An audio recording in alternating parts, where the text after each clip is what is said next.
Hello, Ram Ram, जय सेवालाल. मी पुन्हा आली आहे नवीन एका रेसिपी सोबत. तर वर्षा बंजारा कुकिंग मध्ये तुमचं मनापासून स्वागत आहे. तर आज मी घेऊन आली आहे बंजारा सिक्रेट आणि फेवरेट असा काढा. तर हा काढा बंजारा समाजात सगळ्यांना माहिती आहे, पण ज्यांना माहित नाही त्यांच्यासाठी मी आणला आहे. तर ही काढ्याची रेसिपी माझी आजी बनवायची, आई बनवायची, तशीच मी बनवते. तर ही रेसिपी मी कशी बनवली ती मी हा व्हिडिओ शेवटपर्यंत नक्की बघा, कारण हा काढा खूप गुणकारी आहे. जेव्हा आपल्याला सर्दी झाली, खोकला झाला, कंबरदुखी झाली, तर तुम्ही हा काढा कमीत कमी 4 ते 5 दिवस जर रोज घेतला ना, संध्याकाळी झोपताना, तर तुम्हाला एकदम आराम मिळतो. तर हे काढा रेसिपी तुम्ही शेवटपर्यंत नक्की बघा. तर चला रेसिपीला सुरुवात करू. स्पेशल काढा. तर मी आज घेऊन आली आहे तुमच्यासाठी बंजारा स्पेशल काढ्यासाठी लागणारं साहित्य. तर याच्यामध्ये सर्वप्रथम लागणार आहे सुंठ, डिंक लागणार आहे, काळी मिरी लागणार आहे, ही चारोळी आहे, आणि पिस्ता आहे, काजू बदाम, आणि ही गोडंबी आहे. तर हे सर्व लागणार आहे. याच्यामध्ये खसखस पण लागणार आहे, आणि खोबरं आणि खारीक पण लागणार आहे. तर आता हे आपल्याला सगळं मिक्सरमध्ये काढून घ्यायचं आहे.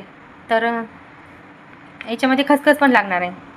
असं खलबत्त्या घ्यायचं आणि खलब्यामध्ये असं आबडधोबड वाटून घ्यायचं आहे. आणि सुंठला पण थोडी अशी भरड त्याची करून घ्यायची. आणि सुंठला आहे ना, सुंठला पण असं आबडधोबड वाटून घ्यायचं, कारण ते मिक्सरमध्ये आपल्याला काढायचं ना, तर एकदम पेस्ट एकदम स्मूथ होती. तर हे खारकीचे पण असे त्याची बिया काढून घ्यायच्या. आणि खोबरं घ्यायचं, खोबऱ्याला पण खिसून घ्यायचं. तर माझी आजी ही काढा खूपच भारी बनवायचे, तर मला खूप आवडायचा. तर आता हे सगळं आपल्याला मिक्सरच्या डब्यामध्ये काढून घ्यायचं आहे.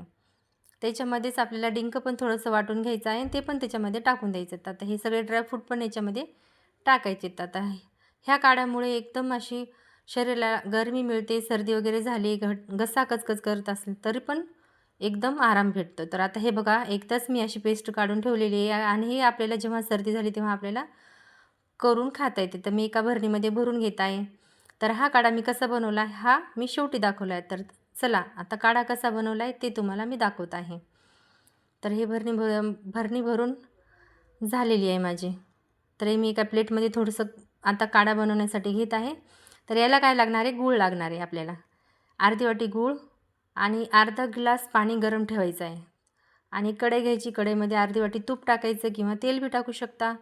ते तूप गरम झाले की त्याच्यामध्ये आपल्याला गूळ सोडायचं. आता ते गूळ एकदम असा पातळ झाला का तोपर्यंत त्याला असं फिरवायचं तेलामध्ये.